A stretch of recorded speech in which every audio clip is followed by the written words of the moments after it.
Mais uma vez estamos aqui no hospital, eu e o evangelista irmão Marcos, para falar um pouquinho da palavra de Deus.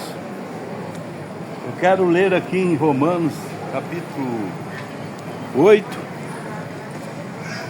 do verso 18 em diante.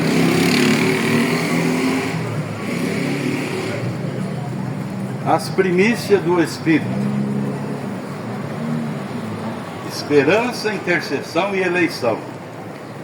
Porque para mim tenho por certo que as aflições deste tempo presente não são para comparar com a glória que nos há de ser revelada.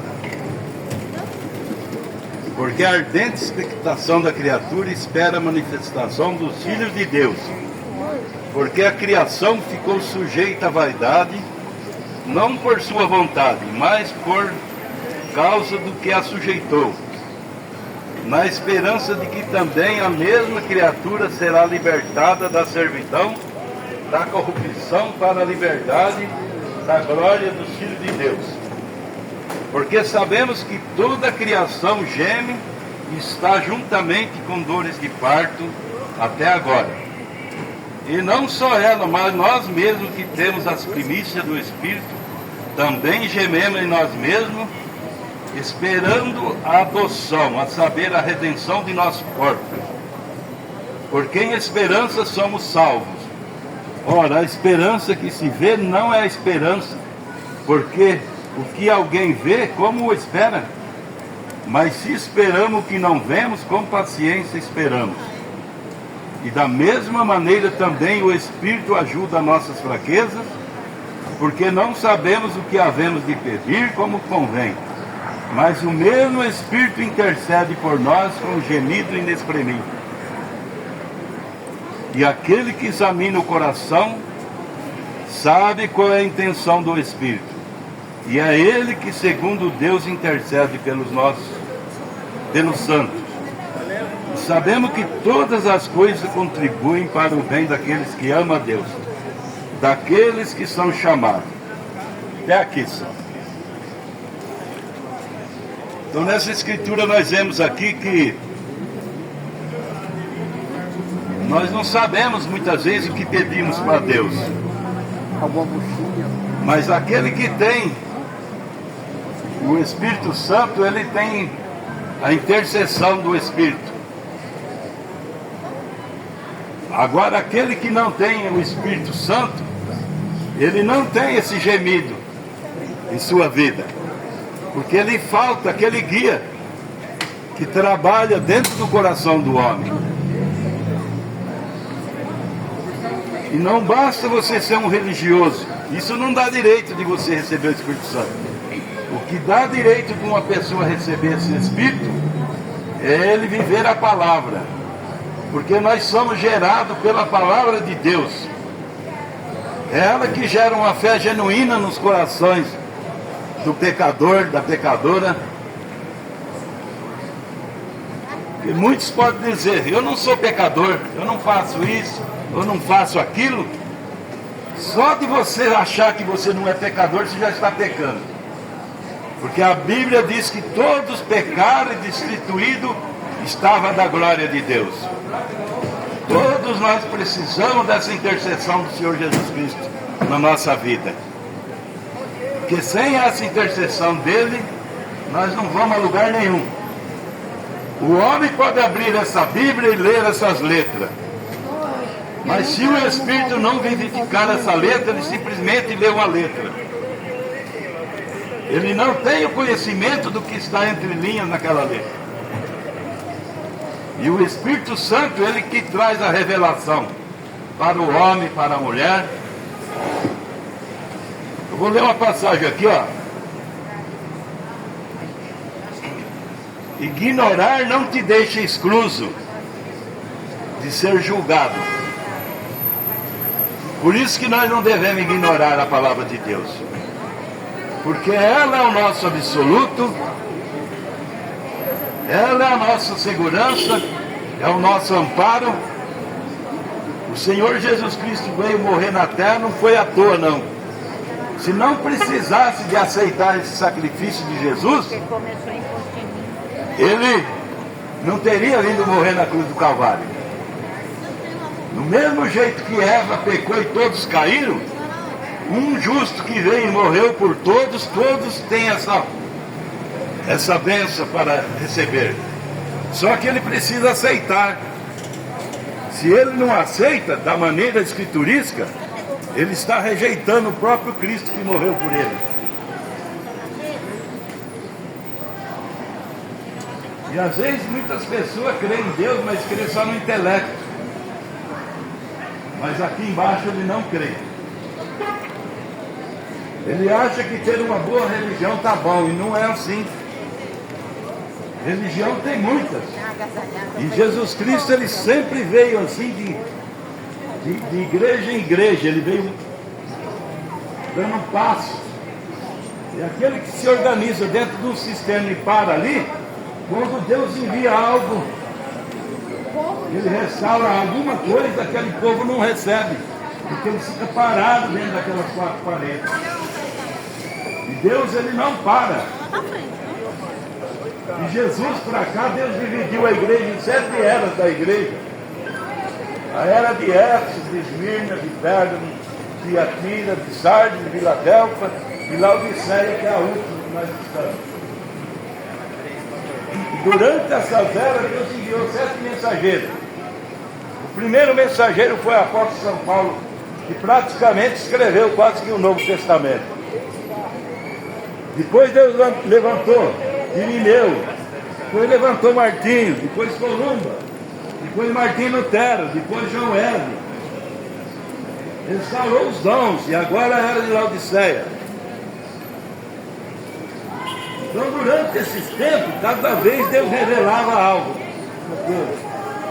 E aquele povo que se movia desse sistema para esse, ele estava com a verdade. Mas aquele que bate o pé e fala, daqui eu não saio, daqui ninguém me tira, ele já rejeitava o próximo mensageiro que Deus enviava. Na outra era, Deus enviava outro, eles tornavam a não receber aquele outro mensageiro. Olha a distância que ele já ficou, 2 eras para trás. Aí veio vindo, até chegar em Lutero, que muita gente conhece sobre Lutero, sobre João Wesley.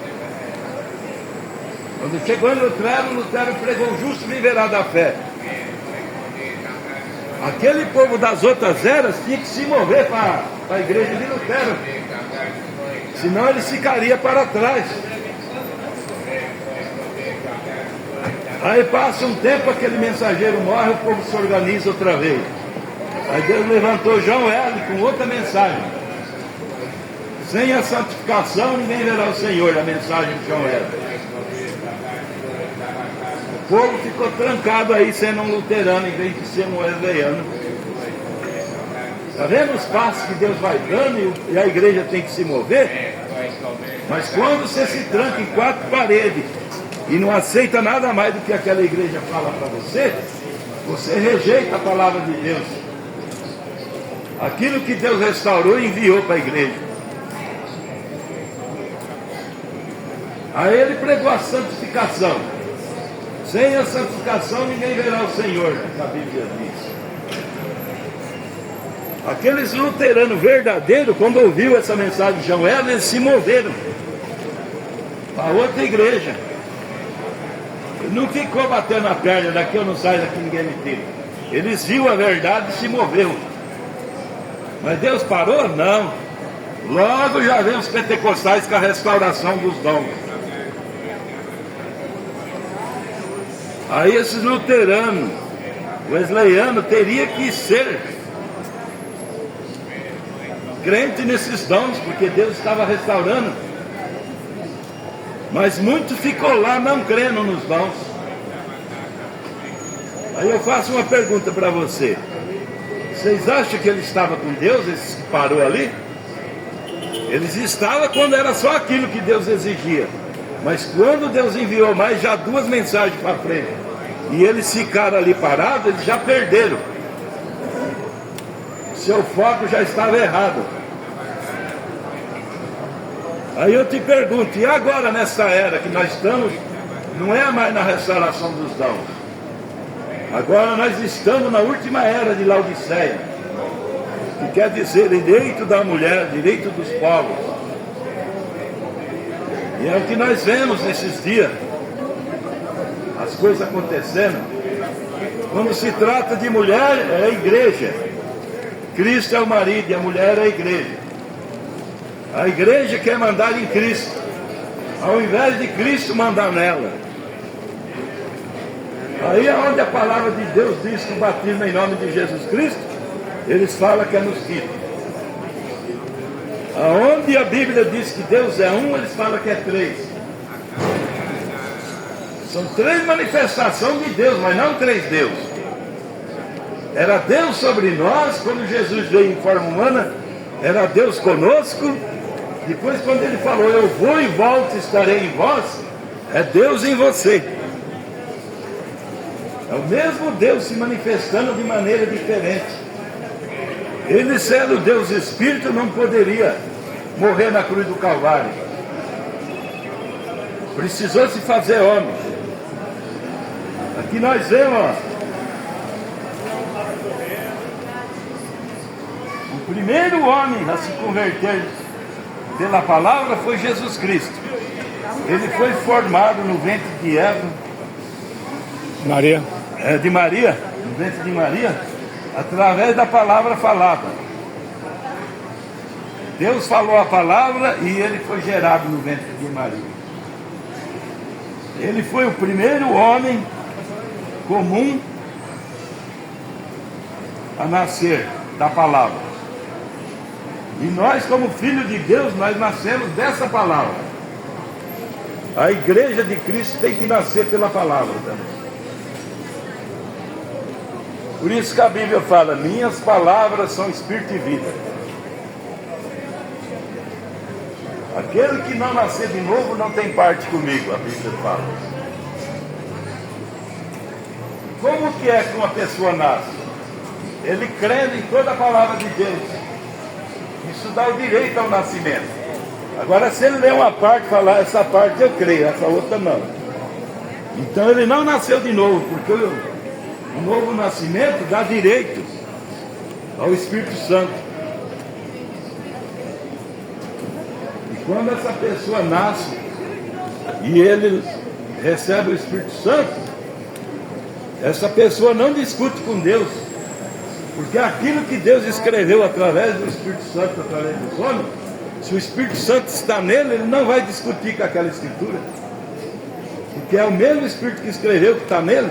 Sim, eu tinha, mas... Agora, se ele está chocando com a Bíblia, é uma prova que ele não está selado com esse Espírito Santo. Porque se ele estivesse, ele não discutiria com a palavra. Porque Jesus disse, aquele que crê em mim, como diz a Escritura, tem vida eterna. Por quê? Porque ele tem o Espírito Santo, que é a vida eterna que existe. Não existe outra vida eterna a não ser Deus em você. A sua religião não te dá Deus, a religião do outro não dá Deus para ele. O que dá Deus para a pessoa é obediência à palavra e fé genuína. Se ele tiver uma fé híbrida, aquilo não dá direito de Deus vir e selar aquela pessoa. É que os homens inventam doutrinas que depois aquilo choca. As igrejas inventou que quem falar em língua está batizado com o Espírito Santo. Isso é verdade, mas não é toda a verdade. Você pode falar língua e não ter o Espírito Santo. Por quê? Porque essa língua estranha são a língua dos anjos. E Satanás foi jogado do céu com seus anjos caídos na terra. E ele está usando o sistema religioso hoje, enganando as pessoas com esses dons de língua, de profecia falsas, que não combinam com as escrituras. Então esses dons, eles são dados sem arrependimento, as escrituras falam. Os dons são dados sem arrependimento. Um pecador pode receber. Tem pessoas que nunca foi um crente, ele fala língua. Agora, como que você vai dizer que isso é batismo com o Espírito Santo porque falou em língua? Isso é uma mentira que as igrejas perverteu. Quando Deus restaurou os dons, que eles falavam língua, profetizavam. Mas não basta falar língua. Tem gente falando em língua estranha, profetizando com a vida toda torta. Como é que Deus selou uma pessoa dessa? Pessoa toda contrária à palavra de Deus, falando língua e achando que é o Espírito Santo. É que esses dons são dados sem arrependimento. O profeta que nós pregamos a mensagem dele, ele é um homem vidente. Então, quando ele foi conhecer esses dons pentecostais, ele viu duas pessoas, uma profetizando e a outra falando em língua. Aí Deus mostrou em visão para ele. Uma pessoa falando em língua e outra profetizando. Deus mostrou a vida dele. Um era um cristão genuíno e o outro era falso. Aí ele falou, como é que pode uma coisa dessa? Um é falso e o outro é verdadeiro e a coisa é real. Ele falou, Deus mostrou uma visão para ele assim.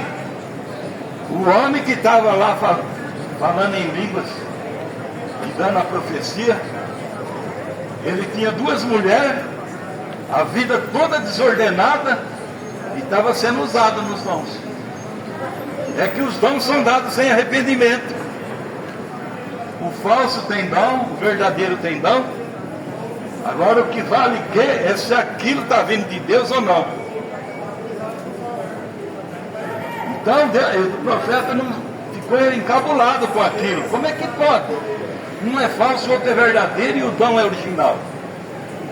Aí Deus mostrou uma chuva numa lavoura. Tinha trigo, tinha joio naquela lavoura.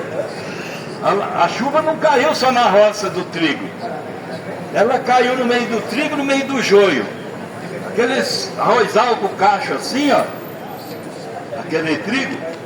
Estava tudo murcho, faltando água. Quando a água veio, o trigo deu glória a Deus.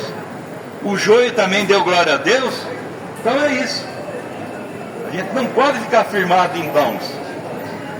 A gente tem que ficar firmado no doador do dom. O que é uma laranja? É um fruto de uma laranjeira. Eu posso ter uma dúzia de laranja aqui, mas não tenho o pé da laranjeira. Eu tenho um fruto da laranjeira. E a laranjeira está lá na fazenda, não é minha. É assim como os dons. Pessoas hoje estão dando mais valor aos dons do que ao doador. Paulo disse, eu poderia falar assim dos anjos, profecia, ter visões, fazer maravilha, fazer tudo isso. Se não tiver o amor que é Deus, nada disso me vale nada.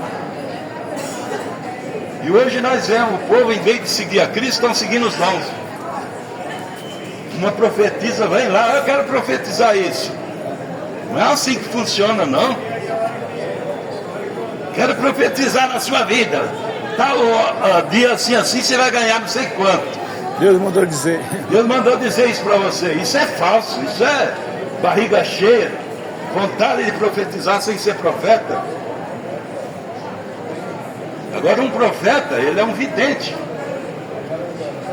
Esse profeta de Deus que nós pregamos a mensagem dele, se ele estivesse aqui, ele falaria o nome desse senhor aqui, ó. A rua que ele mora e o número da casa dele. E por que ele está aqui? Isso é profetizar. Ele falaria, o senhor chama fulano de tal, mora na rua tal, número tal. É verdade? Ele falava, é verdade. E o senhor está aqui por causa disso e disso.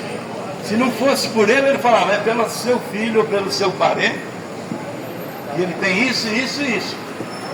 Você crê na cura dele? Crê, então receba a cura dele. Ele falava até o nome, né? Até o nome e a rua. É. Cidade. O nome e a rua. Cidade. Moral. Vou dar um testemunho de uma mulher que estava na casa dela. E ela estava com a passagem de avião comprada para viajar. A irmã dela ficou sabendo que esse profeta ia estar numa reunião ali. Falou para ela, aquele homem que faz revelação, que cura os enfermos, ele vai vir aqui na cidade. Se você não viajar e ir lá na reunião dele, você vai ser curado. Aí aquela mulher estava olhando em direção à janela aberta. Aí ela falou, então eu não vou viajar, eu vou lá na reunião desse homem. Aí pegou, não viajou e foi lá. Aí ela lá no meio da reunião, o profeta falou, coluna de fogo está sobre essa irmã, e vem cá, irmão. Você mora na rua tal, número tal, e ontem por volta de tal hora sua irmã chegou na sua casa e falou com você. Aquele homem que faz revelações e cura as pessoas vai vir aqui na cidade. Aí você falou, então se eu ir lá e ele falar comigo, eu vou ser curado. É verdade isso, irmã? Ela falou, é verdade. Falou, então receba a sua cura, você está curado. Isso é revelação. Agora eu chegar diante de uma igreja que tem 2.000 pessoas.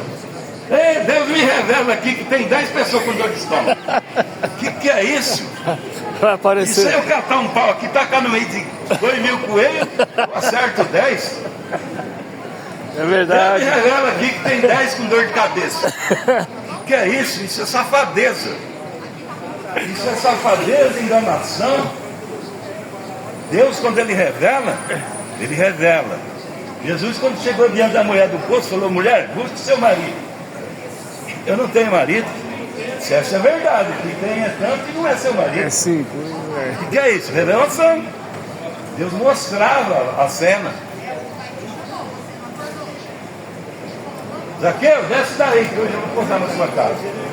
Quem revelou para ele que ele era Zaqueu? A visão que ele teve.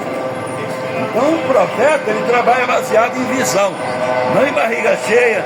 Vou tacar uma paulada aqui nesse acerto 10.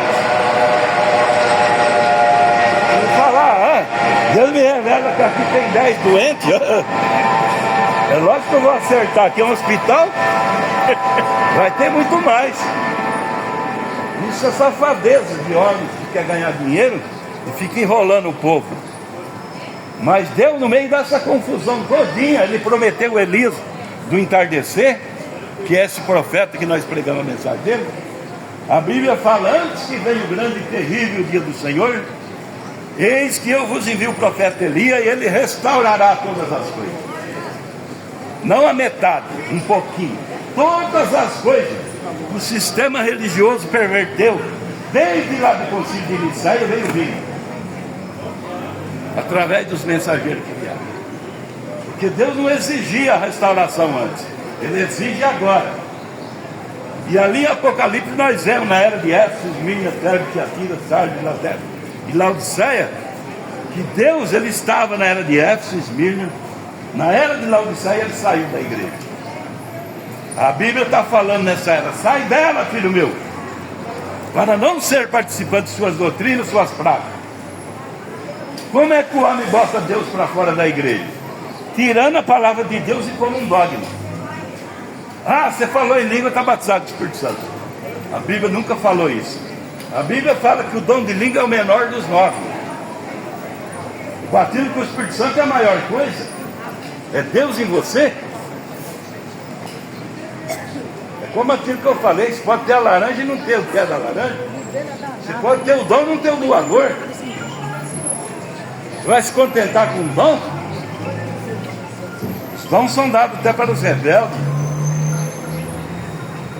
Então qual que é o nosso objetivo? É Deus em nós, esperança da glória. Aquele que não tiver o batismo do Espírito Santo, ele não sobe no vácuo. Arrebatamento. Fala No arrebatamento. Ele pode ser um igrejeiro de segunda a domingo. Não perde um culto, ora bastante, jejua. Mas se não tiver Deus dentro dele, não sobe. Porque a única vida eterna que existe é Deus. E se a vida eterna não entrou em você, você não é eterno. Você é um religioso que vai discutir com Deus, às vezes, por causa daquele espírito religioso. Onde Deus fala que Ele é um, fala que é 3. A Bíblia nunca diz que Deus é 3. Vede agora que eu sou Deus e mais nenhum Deus comigo. Jesus Cristo em Apocalipse fala, eu sou o Alfa e o Ômega, o princípio e o fim. Ué, cadê o primeiro dele aí?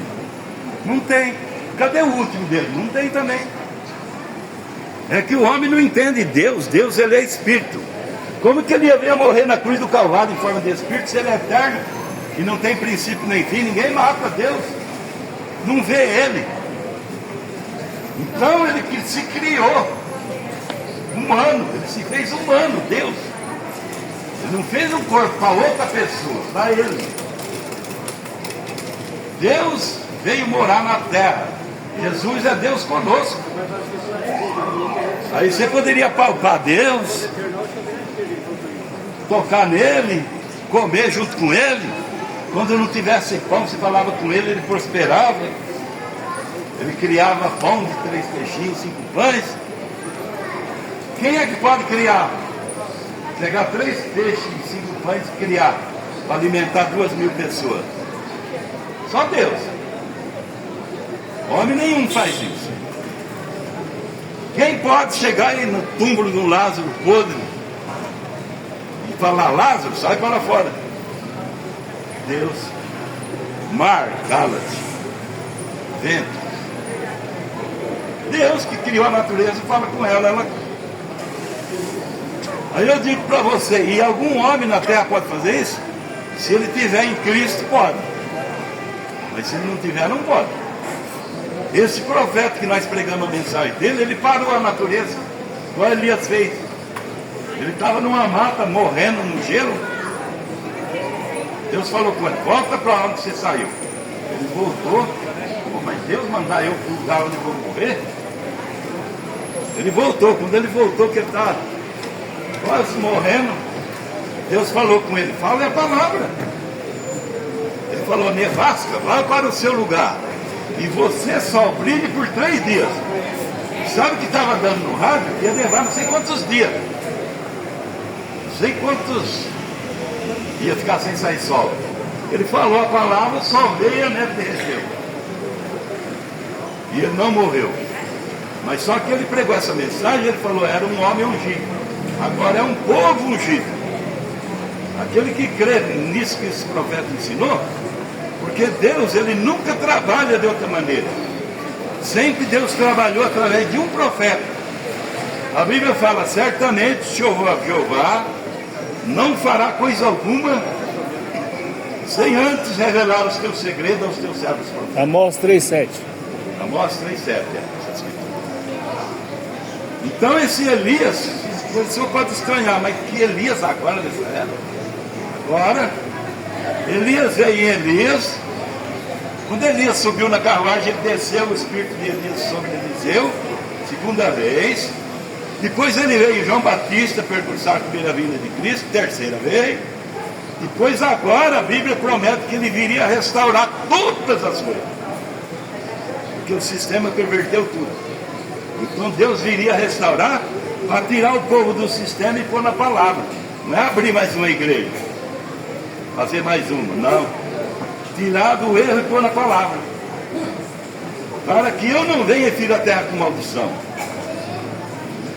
Você diz: mas vem mais profeta? Vem, São Mateus 17, Jesus falou: em verdade Elias virá primeiro. Virá o que? Futuro, né? Virá. Depois ele foi ler na Bíblia e falou: Elias já veio e não conheceram. Aí ele falou de João. E João estava ali na terra percursando a João Batista dele, e os sacerdotes que era para crer nisso não creram, crucificaram ele. Então nessa era, quem está crucificando Jesus novamente? O sistema religioso. Por isso que Jesus está para fora. Falei: estou à porta e bato. Se alguém abrir, eu entrarei. Por que quer entrar? Porque está para fora. Se estivesse lá dentro, não estava bater na porta para entrar. Só que os religiosos, eles só falam que é o coração que Deus está batendo, na porta do coração. É na porta, mas é no sistema também. O coração é o lugar que ele habita. Mas só que ele está batendo é na porta do sistema mesmo, que eles puseram a palavra para fora e depois o dogma. Doutrinas erradas. É doutrinas falsas que eles colocaram. Então nós vamos distribuir uns folhetinhos para vocês. Vou encerrar por aqui. E se alguém aceitar, a gente vai dar de bom grado, tá bom?